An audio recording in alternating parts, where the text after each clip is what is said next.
Welcome again. We continue our series of lectures, ABC Vestibular. We finished the previous lecture with Ewell's law, which is the basis of vestibular physiology, understanding of vestibular physiology. So now let's to move on this historical development of the vestibular science and the medicine. So this is Pulitzer, father of Austrian audiology, and the importance he has contributed significantly to the field of audiology. And in his clinic, he got Robert Barani trained with him. And Robert Barani is a laureate of the Nobel Prize in Physiology and Medicine in 1914. He's the only scientist who win Nobel Prize in the vestibular field. At age of 21, Robert Barani had a revelation after reading a book by Arthur Schopenhauer. He was suddenly flooded with new ideas and new thoughts. I wrote down only such ideas and thoughts I never read or heard about before. An immense feeling of happiness flowed through me the entire day, and my confidence grew in an enormous way. I recognized that I am capable of performing productive work to pursue new ways, independent of others, and I concluded I would devote myself from now on to scientific research. So this was an inspiration for Robert Barani at the age of 21.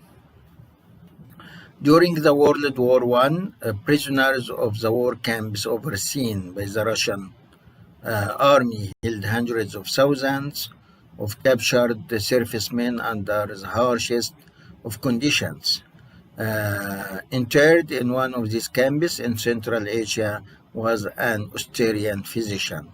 So Robert Barani was volunteered with the Austrian army as a physician, and during the World War I, the Russian forces catches him, and they put him in a prison in the middle center of Asia.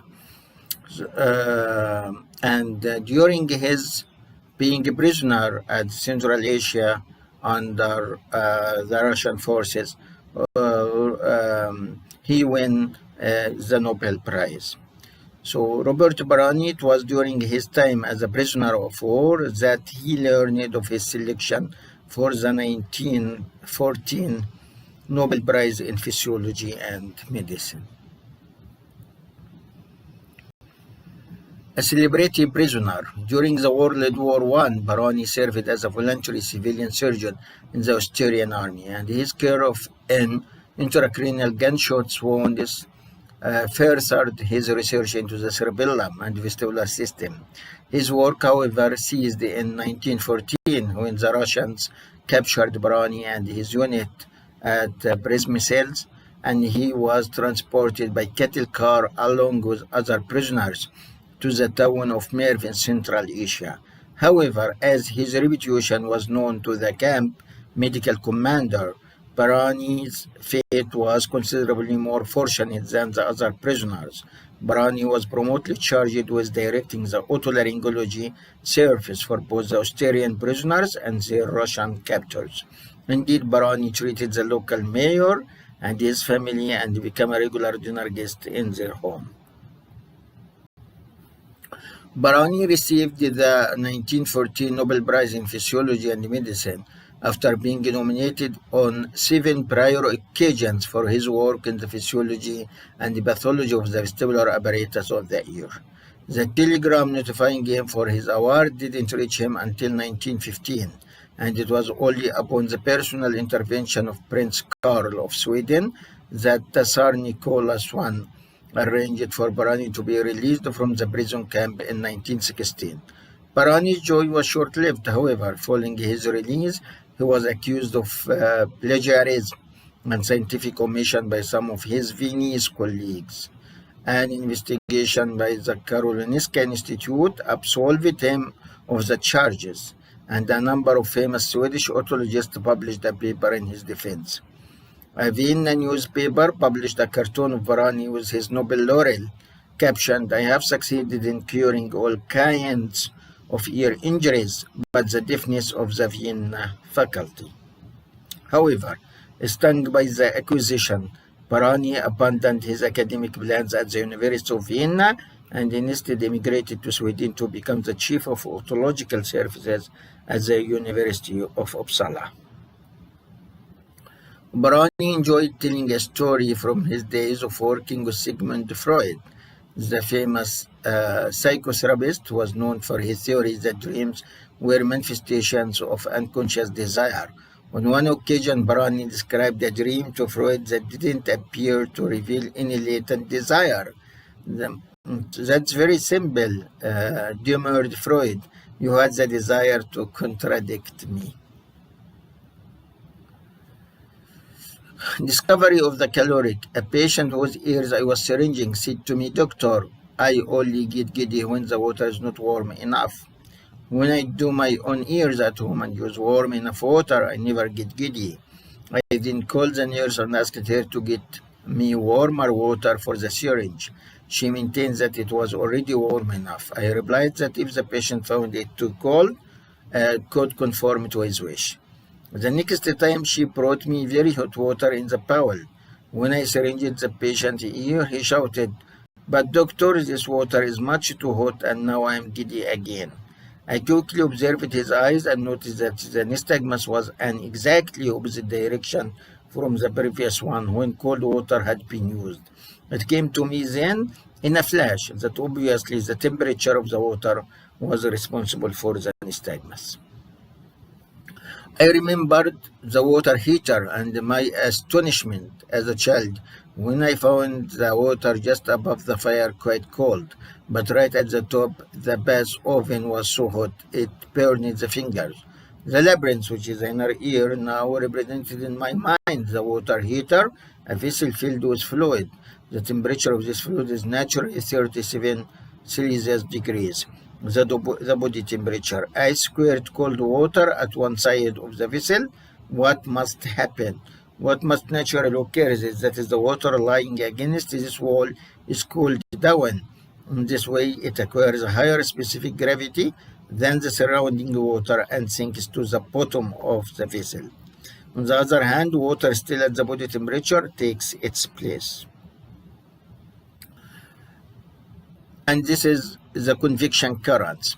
If I syringe the ear with hot water, then the motion must be precisely contrary, but the motion of the fluid must be altered if I alter the position of the vessel, and it must be changed to the exact opposite if I turn the vessel through 180 degrees. The test that had to be the crucial experiment for the theory occurred to me at once. If syringing the ear it was called fluid or hot succeeded in evoking nystagmus precisely opposite in direction for the two positions of the head, differing by 180 degrees, then the theory must be the right one. And from these thoughts, it came the prone caloric test. So usually we do the caloric test in the supine position with the head elevated 30 degrees from the horizon. But if you turn it the face down in the prone position, the nystagmus direction should change or reverse the direction and be in the opposite direction. Being a clinician, Barani was immediately aware of the potential usefulness of the water nystagmus or caloric test as a clinical test. It allowed a selective stimulation of each horizontal semicircular canal in sequence. So it allowed unilateral testing of the horizontal semicircular canal. As Brewer had previously noted, physiological rotational stimulation activated both horizontal semicircular canals simultaneously, and the patient with only one functioning canal still had nystagmus responses in both directions. Barani now had a way to identify a malfunctioning canal on one side only by comparing the duration of nystagmus. This is a nice way to represent the three different planes of the semicircular canals, with each one perpendicular to the other. This could be used in patient counseling or in teaching. And that was made by Barani also. He's the one used to use this way of illustrating the three planes of the semicircular canals.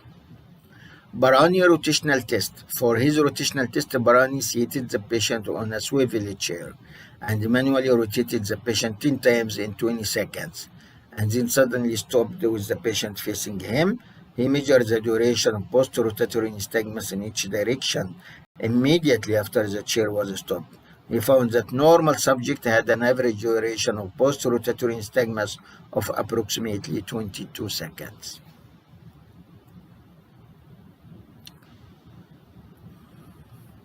During his lifetime, Barani published more than 200 scientific articles in the field of otolaryngology.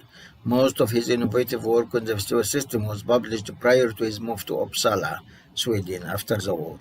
In Uppsala, he described several new surgical techniques, including an operation to reduce a fistula in the wall of the horizontal semicircular canal to improve hearing in patients with otosclerosis. First case of PPV, reported by Barani in 1921. His assistant, Dr. Carl Flores, showed him a 27-year-old woman who developed vertigo every time she lay on her right side. Her only other symptom was recurrent headaches during the past year. When Barani turned her onto the right side, she developed a strong rotatory or torsional nystagmus to the right, with a vertical component upwards, which when looking to the right was purely rotatory, and when looking to the left was purely vertical. The attack lasted about half a minute and was accompanied by severe vertigo and nausea. If immediately after the end of an attack the head was again turned to the right, no attack occurred. The patient had to lie for some time on her back or on her left side in order to evoke a new attack. So very precise prescription about the direction, duration, and the effect of gaze on the nystagmus from the posterior canal BBV. And in the same time also he described clearly the fatigability of the nystagmus from the posterior canal BBV. This is the effect. After turning the supine patient head to the right ear towards the ground, she developed nystagmus with torsional component to the right, upper pole of the eyes beating to the right or counterclockwise, and vertical component beating upward. With gaze towards the right, the nystagmus was torsional. With gaze towards the left or ceiling, the nystagmus was vertical. So that's precisely explains the effect of gaze on the nystagmus from posterior canal BBV. Barani syndrome. In 1912, the syndrome consisted of episodes of vertigo, fluctuating hearing loss, occipital headaches, and a spontaneous outward past-pointing error. Barani concluded that the syndrome was probably related to migraine because most patients had migraine headaches for many years and many patients had relatives with migraine. So he has been talking most likely about basilar migraine. This is his book, and this is his lecture at the Nobel Lecture. Some new methods for functional testing of the vestibular apparatus and the cerebellum. Leonid Dino is a Spanish neurologist. He spent big time or long time with Robert Barani at the end of his career. So he was a companion for Barani for his last years, and they did some research together. They published about the central vestibular system and showed the different connections of the vestibular system with the cerebellum and the brain stem within the brain, and the oculomotor nuclei as well. And they described also on the pathway, on vestibulo-ocular reflex pathway. And they accurately describe the three neuron vestibulo-ocular reflex pathway, but not only the reflex, but also the feedback circuit which generates the fast phases of nystagmus. So that's really very advanced level of knowledge during that time. And also they described the velocity storage mechanism. And velocity storage mechanism is simply like you are putting the water in a vessel from a wide opening, then it comes out from a narrow opening, so it got delayed. So it causes prolongation of the vestibulo-ocular reflex time, and this is important to compensate for the poor performance of the vestibulo-ocular reflex at the low frequency movements, at the low frequency heat movements. So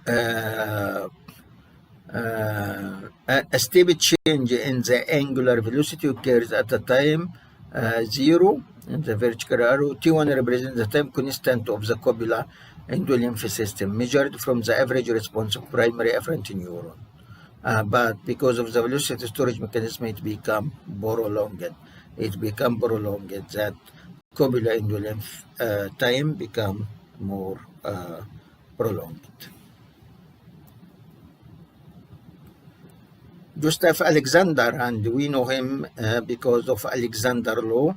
He was a colleague of Robert Barani, and he was the one to recommend him to join Pulitzer Clinic, but also he was one of those who make doubts about Robert Barani and accused him of plagiarism. So Alexander Law in 1912, Alexander's clinical experiments demonstrated that spontaneous nystagmus of a patient with a vestibular lesion was more intense when the patient looked in the quick phase than in the slow phase direction. This phenomenon later became known as Alexander Law, and it's simply because one of the nice explanations about Alexander Law, that is, the endpoint gaze evoked nystagmus adds on if the patient looked to the direction of the fast phases and got subtracted if the patient looked to the slow phases direction. The problem or the perils of being a surgeon. On April 12, 1932, Professor Alexander was tragically shot through the heart whilst walking on the street between his home and the polyclinic. The assailant was a former Czechoslovakian patient named Johann Skop, who bore a grudge or a revenge against Alexander after suffering a facial deformity following an operation in 1905 for saddle nose. Ironically, the same patient had tried to assassinate Alexander 22 years earlier, and he had been remanded in a sanitarium following the first attempt. Charles Holbein. Charles Holbein has been born in 1900 in Muri, Pakistan, currently in Pakistan. His grandfather was army commander with Indian grandmother. Charles' skin complexion was dark. He was injured in soccer match at the age of 12, diagnosed as Legg-Percy disease, which is a vascular necrosis of a head of femur bone. So he always suffered pain, operated in late 1950s, and he has difficulty in walking. Was bedridden for long periods, and in 1924 graduated from medical school. He developed a microscope and headlight, and he was working with Cawthorne, the well-known ear surgeon, in a clinical and research appointment. He invented or designed earplugs for tank soldiers during the World War II. He made the handbrake for the car because his leg has a problem, and he established a temporal bone lap. And he demonstrated the pathophysiological mechanism or the endolymphatic hydrops occurring in cases of Meniere's disease. And he explained again the endolymphatic hydrops by a model. He made a model to explain the endolymphatic hydrops in Meniere's disease. And he did standardization of the caloric testing. So to be in the supine position, 30 degrees from the horizon, tap water at 30 Celsius degree and at 44 degrees. This is the cold and this is the warm water. He also established how to calculate the caloric asymmetry and the directional preponderance. So caloric asymmetry is the difference between the right ear response for warm and cold minus the left ear response for warm and cold divided by the responses from both ears multiplied by 100.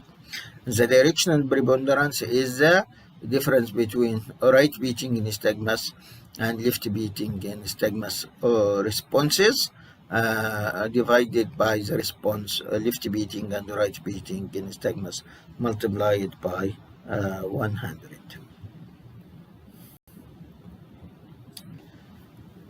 In 1952, he published his Dix-Holbein maneuver as a provoking or triggering test or provoking procedure for benign paroxysmal positional vertigo of the posterior canal.